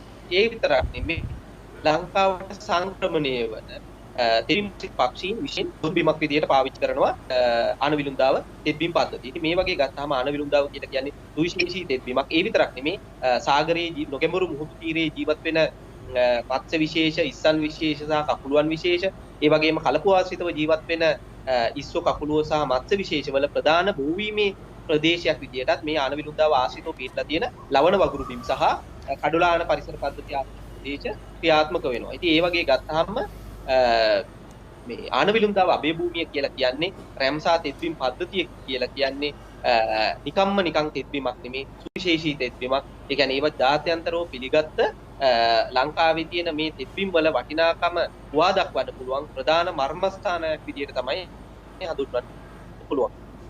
ඔව් තව එක ප්‍රශ්නයක් තියෙනවා. ඒත් එක්කම අපි මේ වෙලාවේ අපි බලාගෙන ඉන්නවා වසන්ත පෙරේරා මම හිතන්නේ එංගලන්තයේ ඉඳගෙන, ඒ වගේම ගීතා කොඩිකාර, ප්‍රියන්ත චන්ද්‍රසිරි, ඉන්දුනිල් රාජපක්ෂ, දිශාන්ත ඉන්ද්‍රජිත්, මොහමඩ් සිදික්, නුවන් තරංග මේ වගේ පිරිසක් අපිත් එක්ක මේ වෙලාවේ එකතු වෙලා අපිව නරඹමින් ඉන්නවා. ඉතින් අපි ඔබටත් ආරාධනය කරනවා යම්කිසි පැහැදිලි කර ගැනීමක් තියෙනවා නැත්නම් අදහසක් තියෙනවා නම් ඉදිරිපත් කරන්නට අපිට සජීව චාමිකර වෙතේ ඉදිරිපත් කරන්න පුළුවන්. ඒත් එක්කම සජීව මම මේ අහන්න යන ඊගාව කාරණාව. අපි දන්නවා පහුගිය කාලේ විල්පත්වල සිද්ධ වුණු නැවත පදිංචි කිරීම සහ විල්පත්තු ප්‍රේරණ කලාපයේ පැත්තේ සිද්ධ වෙච්ච වන විනාශ කිරීම පිළිබඳව අති විශාල විරෝධතාවයන් රට පුරා මතු වුණා. හැබැයි සිංහරාජයේ මේ ප්‍රස්තුත කාරණාව ආනවිලුන්දාව අබේ භූමිය විනාශ කිරීම, තෙත්බිම විනාශ කිරීම වගේ කාරණාවලදී එවන් වූ විශේෂ විරෝධතාවයන් දකින්නට ලැබෙන්නේ නැහැ. ඒ ඔවුන් නිද්‍රාවට පත් වෙනවා. මොකද්ද මේ කාරණාව? විල්පත්තුව ජාතික වනෝද්‍යානයේට උතුරු පිටලා තියෙන වනාන්තර පද්ධතිය එලිපෙහෙලි කරලා ජනතාව පදිංචි කිරීමේ ක්‍රියාවලිය තුළ කිසිදු ආකාරයකින් මේ මහා සමාජය විසින් අරගත්තේ ඒක විල්පත්තුව ජාතික වනෝද්‍යානයේ උතුරින් තියෙන වනාන්තර පද්ධතියලා තියෙන මේ පාරිසරික ගැටලුව නෙමේ. ඒයිති ප්‍රධාන වශයෙන්ම අවධානය අතරේ වුන් විසින් ජාතිවාදී පැතික ප්‍රශ්නයක් විදිහට නෙමෙයි බොහෝ කෙනෙක් ඒක මැදිහත් උනේ. ඒකට මැදිහත් වීම ප්‍රධාන වශයෙන්ම සිද්ධ කරේ ජාතිවාදී පැතිකඩ. තාම පැහැදිලිව සඳහන් කරන්නේ ඒකයි. මේ ජාතිවාදී පැතිකඩ තරම් දුරකට ක්‍රියාත්මක වුණාද කියනවා නම් අපිට පේනවා සිංහරාජයට හෝ අනිත් වෙන කිසිදු ආකාරයේ ක්‍රියාවලියකට එවන් විශාල වීමක් දකින්න ලැබුණ නැත්තේ ඒ හින්දා. අපි දන්නවා මේ වෙන විට මේ වගේ පාරිසරික ගැටලු විදිහට ගත්තොත් එහෙම විශාල ප්‍රමාණයක් පහුගිය කාලේ අපිට නැවතත් පොඩ්ඩක් පැහැදිලි කරලා දෙන්න. මොකද අපිට මේ Skype තාක්ෂණය ඔස්සේ සම්බන්ධ වෙන නිසා සමහර විට තාක්ෂණික ගැටලු නිසා සිග්නල් මදි කියලා කියන ඒ වගේ ප්‍රශ්න නිසා සජීව හිටපු ගම අපිට ඇහෙන්නේ නැති වෙන. ඒකට අර වැදගත් කොටස් මග ඇරෙන නිසා අපිට නැවතත් පොඩ්ඩක් පැහැදිලි කරලා දෙන්න. ඊට කලින් මම නැවතත් මතක් කරලා දෙන්නම් මේ ගීතා කොඩිකාර අපිත් එක්ක එකතු වෙලා සඳහන් කරලා තියෙනවා කරුණාකර මේ ව්‍යසනේ නවත්වන්න ඔබලාව සියලු දෙවි දේවතාවුන් ආරක්ෂා කරනු ඇත කියලා. ආන වෙලුන්දාව ගැන නැවතත් සජීව කියන්න අපිට. හරි මට චුට්ටක් කියන්න හරියට වගේද මේ ඇහුනේ නැති මම අවසාන කළේ විශේෂයෙන්ම මේ විල්පත්තුව ජාතික වනෝද්‍යානයට උත්තරී පිටලා තියෙන මේ වනාන්තර එලිපෙලි කිරීමේ ක්‍රියාවලිය සැබෑ ලෙස ජාතිවාදී පැතිකඩකින් තොරව මේකට මැදිහත් වුණේ ඊටාම අතලොස්සක් වෙච්ච වගකීම් කියනවා මම ඒකට මැදිහත් සම්පූර්ණ මේකට වෙන පාරිසරික සහ ජෛව විද්‍යාත්මක පැතිකඩ මත තමයි මැදිහත්. ඊට අමතරව රිතානගේ පරිසරවේදියා ඒ වගේම රවීන්ද්‍ර කාර්යවසම් පරිසරවේදියා මෙන්න මේ වගේ ඉතාම අතලොස්සක් දිනා විතරයි මේක ජාතිවාදී පැතිකඩකින් තොරව මැදිහත් වීම සිද්ධ කරේ. අනිත් අති බහුතරයක් දෙනා මේ ක්‍රියාවලියට මැදිහත් වුණේ කියන එක ඉතාම පැහැදිලිව මම සඳහන් කරනවා. ඔව්. ඒ නිසා වෙන්නේ ඉතින් මං හිතන්නේ වුන් මේ ප්‍රශ්නේදී සිංහරාජය එතකොට රැම්සත් එද්දීමක් වන ආන විරුන්දා වෙනසීමේ ක්‍රියාවලියේදී තරම් ලොකු හඬක් නොනගන්නේ අපි දන්නවා අඩුම ගානේ සමාජ මාධ්‍ය ඔස්සේ ඉතා විශාල වශයෙන් සේව් විල්පත්තු සුරකිම වගේ අපේ අර මොනවාද කියන්නේ අර පින්තූරයට යටින් දාන කෑලි ඒ වගේ දේවල් දාලා ලොකු ව්‍යාපාරයක් ක්‍රියාත්මක වුණා. නමුත් මෙහිදී ඒක අපිට දැක ගන්නට නෑ. ඒ නිසා තමයි මම ඔහුගෙන් මේ ප්‍රශ්නය අහුවේ. ඒකම චනිරු දිල්නෙත් සුමුදු චන්දන ඉනෝකා අජන්ත සිසිර ලියනගේ අපිත් එක්ක මේලාවේ සම්බන්ධ වෙලා සිටිනවා මේ වැඩසටහන නරඹන්නට. ඉතින් අපි දිගින් දිගට මේ කතා කරමින් ඉන්න අපේ රටේ පරිසර පද්ධතිය විනාශ වෙමින් පැවතීම පිළිබඳව මේ වෙනකොට ඉහළට ඇවිල්ලා තියෙන්නේ සිංහරාජය. හැබැයි සිංහරාජය විතරක් නෙමෙයි මම හිතන්නේ සමස්ත පරිසරයේම යම් යම් ආකාරයකින් මේ අනතුරු ලක් වෙලා තියෙනව නේද සජීව?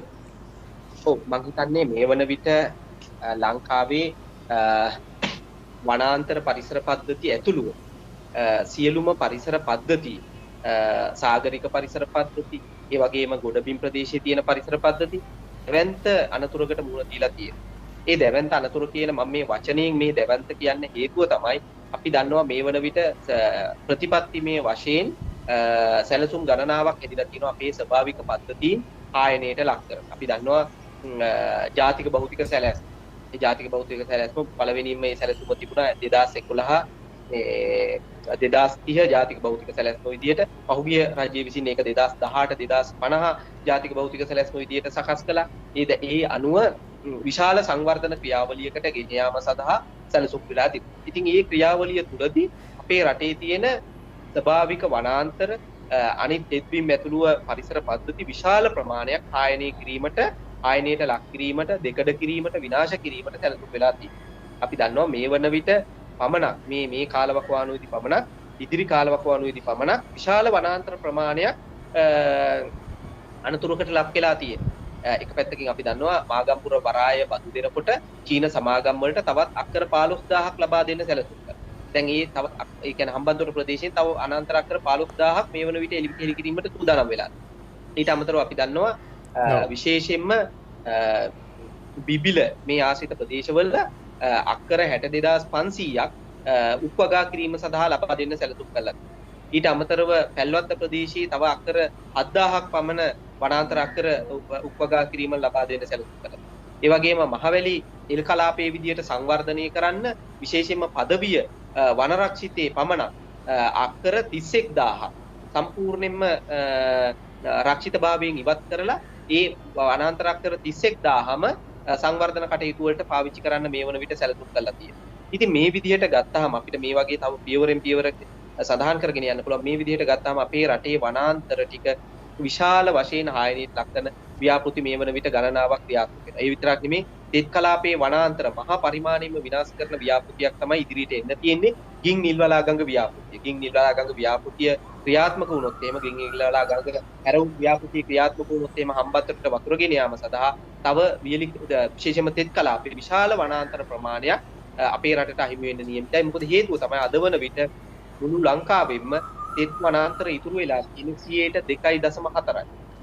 2.4යි කියලා කියන්නේ මුළු ලංකාවේ මුළු භූමි ප්‍රමාණයෙම 2.4ක වනාන්තර ප්‍රමාණයක් විතරයි තෙත් කලාපයේ තියෙන්නේ. ඉතින් මේ ටික තමයි අපේ හදවත වෙන්නේ. ඒ හදවතේ තමයි විශාල ජෛව ප්‍රජාවක් සාන්ද්‍රගත වෙලා තියෙන්නේ. ඊට අමතරව බොහෝ ජල පෝෂක ප්‍රදේශ වෙන්නේ. ඊට අමතරව අපි දන්නවා වියලි කලාපීය වනාන්තර අද වන විට ඉතුරු වෙලා තියෙන්නේ 14ක් විතර වගේ ප්‍රමාණයක්. ඉතුරු විශාල ප්‍රමාණයක් තියෙන්නේ තෘණ භූමි සහ අනිත් මේ කටුපඳුරු සහිත ලදු කැලෑ වනාන්තර. නිවර්තන තෙත් සදාහරිත නිවර්තන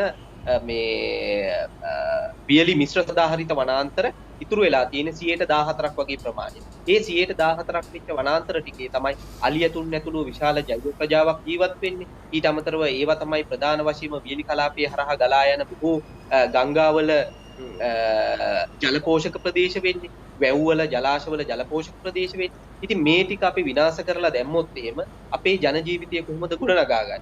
මේ සුළු පරිමාණ කෘෂි කර්මාන්තයේ නිරත වෙන ජනතාව, ඒ වගේම සුළු පරිමාණ සත්ව පාලනයේ නිරත වෙන ජනතාව, ඊට අමතරව සුළු පරිමාණ දීවර කර්මාන්තයේ නිරත වෙන ජනතාව මේ සියල්ලම අගාධයට ලක් වෙනවා. අපි දන්නවා මේ වන විට දීවර කර්මාන්තයත් එක්ක බැඳිලා තියෙන දීවර සම්පත් විශාල වශයෙන් කායනයට ලක් කරනවා. වෙරළබඩ කලාපයේ තියෙන කඩොලාන පද්ධති ශීඝ්‍රයෙන් විනාශයට ලක් කරනවා. පහුගිය කාලේ අපි දැක්කා සාම්බල්තිව් කලපුවේ ත්‍රිකුණාමලයේ මහා පරිමාණයෙන්ම මේ ඉඩම් මේ වෙන්දේසි වෙන තත්ත්වයක්. කලපුව පද්ධතිය ඇතුලේ භූමි ප්‍රදේශ ගොඩ කරලා කඩොලාන පද්ධති ගොඩ කරලා විශාල සංවර්ධන ක්‍රියාවලින් ක්‍රියාත්මක කරනවා. ඊට අමතරව අපි දැක්ක මේ වන විට මේ පෙරදී සඳහන් කළා වගේ ආමිලුන්දාව අබේ භූමිය තුල මේ කඩොලාන පද්ධති විනාශයට ලක් කරනවා. ඉතින් ඒ විතරක් නෙමෙයි අපි දන්නවා ඉදිරියේදී සැලසුම් කරලා තියෙනවා විශේෂයෙන්ම වෙරළබඩ කලාපයේ පිටලා තියෙන බොහෝ ප්‍රදේශවල මහා පරිමාණ ඉස්සන් ගොවිපළවල් ඇති කරන්න කඩොලාන පරිසර පද්ධති විනාශ කරලා 5/2001 කියන චක්‍රලේඛයේ යටතේ විශාල වශයෙන් මේ කඩොලාන පද්ධති ආරක්ෂා වෙලා තියෙනවා. දැන් මේ 5/2001 කියන චක්‍රලේඛය සංශෝධනය කරලා ඒ වනාන්තර භාවිතා ගන්න පුළුවන් විදිහට සැලසුම් කරොත් මේ වනාන්තර තවදුරටත් හානියක් වෙනවා. ඒවැයි තියෙන ජෛව ප්‍රජාව විශාල වශයෙන් විනාශයට ලක් වෙනවා. මේ හින්දා අපේ රටේ වනාන්තර ඇතුළුව පරිසර පද්ධති ලොකු අවදානම්කාරී තත්වයක තියෙන්නේ. ජනතාවක් විදිහට, රජයක් විදිහට, ආණ්ඩුවක් විදිහට මේවා නිවැරදි පරිදි තේරුම් අරගෙන නිවැරදි ඉඩම් භාවිත ප්‍රතිපත්තියක් මත සංවර්ධන ක්‍රියාවලිය ක්‍රියාත්මක කළොත් විතරයි අපේ රටේ ඉදිරි පැවැත්මක් අනාගතයක් රැඳිලා පවතින්නේ. ඒ අතර පරිසරය එහෙම අනාරක්ෂිත වෙන අතර අපි දකිනවා මේ වෙනුවෙන් කතා කරන පරිසරවේදීන් සහ සාමාන්‍ය ජනතාවත් අනාරක්ෂිත වෙමින් පවතිනවා. එවන් වූ මම හිතන්නේ විශේෂයෙන් විවිධ මේ ප්‍රචාරණ ව්‍යාපෘතියක් ක්‍රියාත්මක වෙනවා යම් යම් පුද්ගලයන් මුල් වෙලා. දැන් මේ වගේ එකක් තමයි මේ මට හම්බෙලා තිනවා මගේ Facebook එකේ තියෙනවා දැකලා මම මේ තෝරගත්තේ.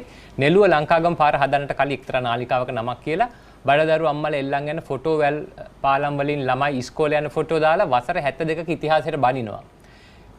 ඊට පස්සේ කියන නෙළුව ලංකාගම පාර හදන අතරතුරේ අදාළ නාලිකාව පරිසර වේදියෝ කියා ගන්න NGO කාර්යෝ ලවා මාධ්‍ය සාකච්ඡා තියවලා කියනවා පරිසර දූෂණයක් සිදු වෙනවා නම් ඉදිකිරීම වහම නවත්තන්න කියලා. රටට වින කරන මෙවැනි ජඩ ත්‍රස්තවාදී කියන්නේ ඒ නාලිකාවට බැලලා තියෙන. නමුත් පරිසර වේදියෝන්ටත් ඉතා විශාල වශයෙන් ඔවුන් කෙරෙහි ජනතාව කලකිරවන්නට ඔවුන් කෙරෙහි ජනතාව යොමු කරවන්නට ප්‍රචාරණ ව්‍යාපෘතියක් ක්‍රියාත්මක කරනවා. මේ සම්බන්ධව කටයුතු කරන්න බලාපොරොත්තු වෙන්නේ නැද්ද පරිසර වේදීන්?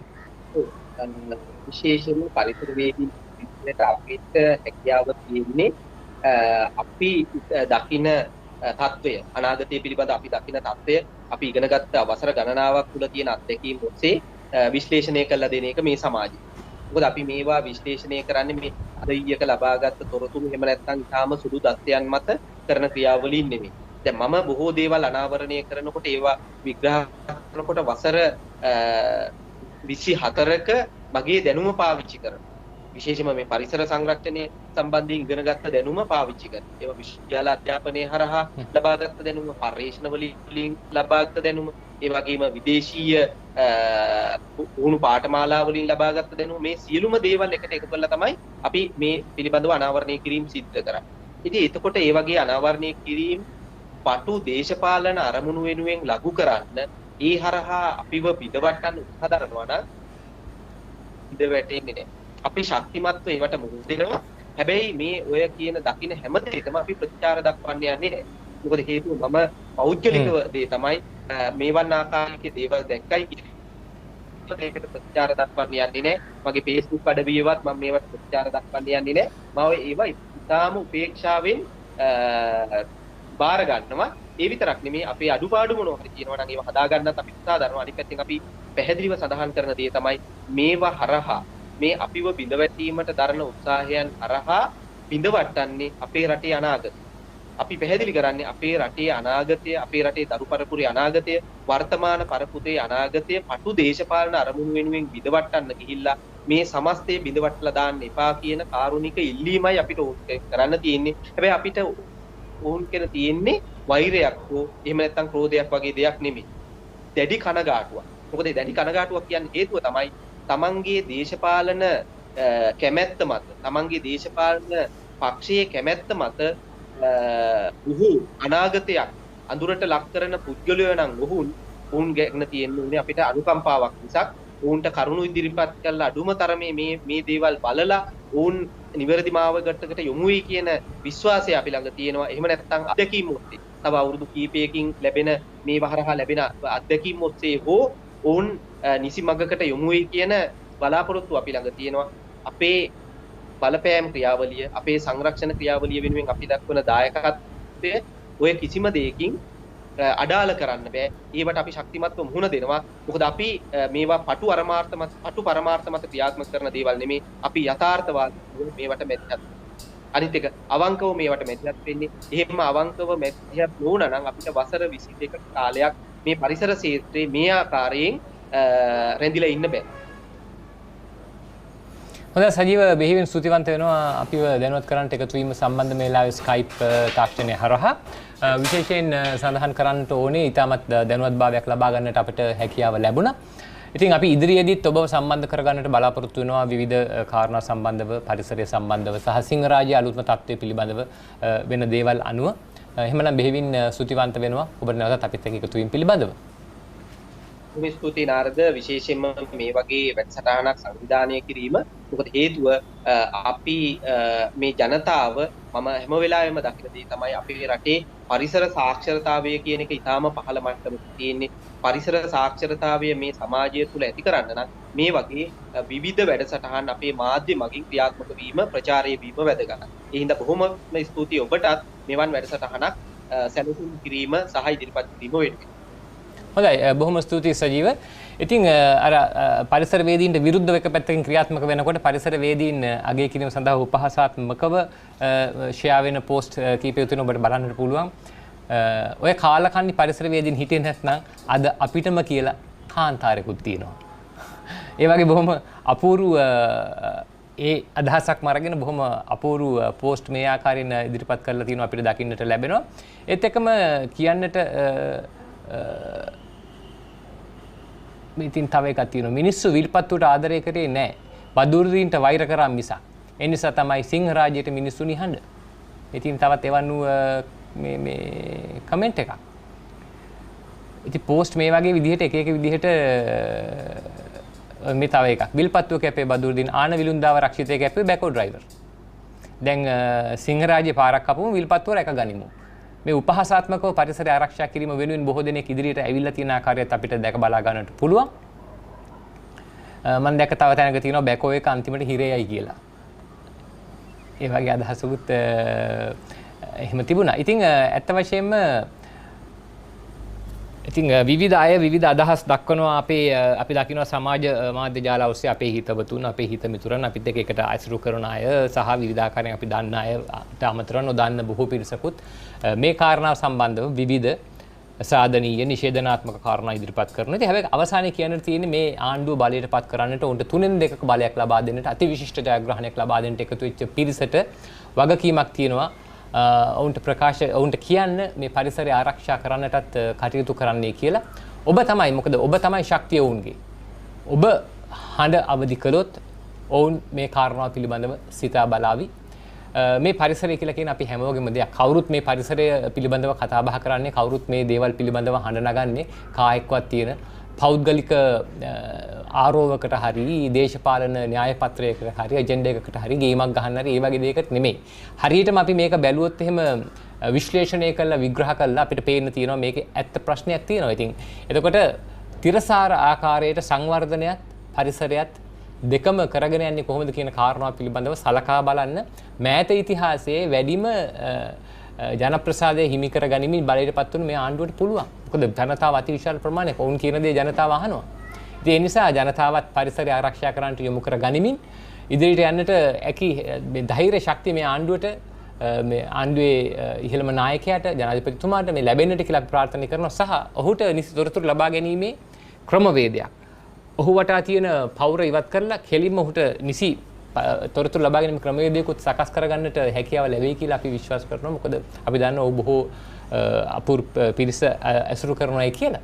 එහෙමනම් ඉතින් අපේ මේ අපි බලාපොරොත්තු වෙන්නේ අපේ මිහිසර කතිකාව හරහා මේ chat එක හරහා පරිසරය සිංහරාජය හරහා ඉදිවන පාර සම්බන්ධ කාරණාවට වැරදි අදහස් ගොඩක් සමාජයේ මතුවලා තියෙන නිසා ඒක වළක්වන්නට ඕනේ කියලා පරිසරවේදීන් කටයුතු කරනවා කියලා වැරදි අදහසක් සමාජයේ තියෙන නිසා ඒව නිවැරදි කරන්නට සහ අවශ්‍ය තොරතුරු ලබා දෙන්නට අවශ්‍ය අදහසක් විකල්ප අදහස් ලබා දෙන්නට තමයි මේ වැඩසටහන දවසේ අපි සංවිධානය කළේ. ඉදිරියේදීත් මිහිසර මේ කතිකාව හරහා තවත් තොරතුරු ඔබ වෙත ගෙනෙන්නට බලාපොරොත්තු වෙන්නේ. සමගින් යන්නටයි මේ සූදානම් වෙන්නේ. ගස් වැල් මල් පල සිවන සදන්නේ ගංගාල දොල ගලා වසින්නේ අපේ ජීවිතේ සොබාදමින් ඉතිරක දෙන්නේ තලු වැලි කතරයි හරිත නිම්නයයි මහසාගරයයි නිල්ගුවන් ගැබයි මිහි මණ්ඩලයි මිහිමවගේ ගීතයයි Nisara Echoes of a living planet.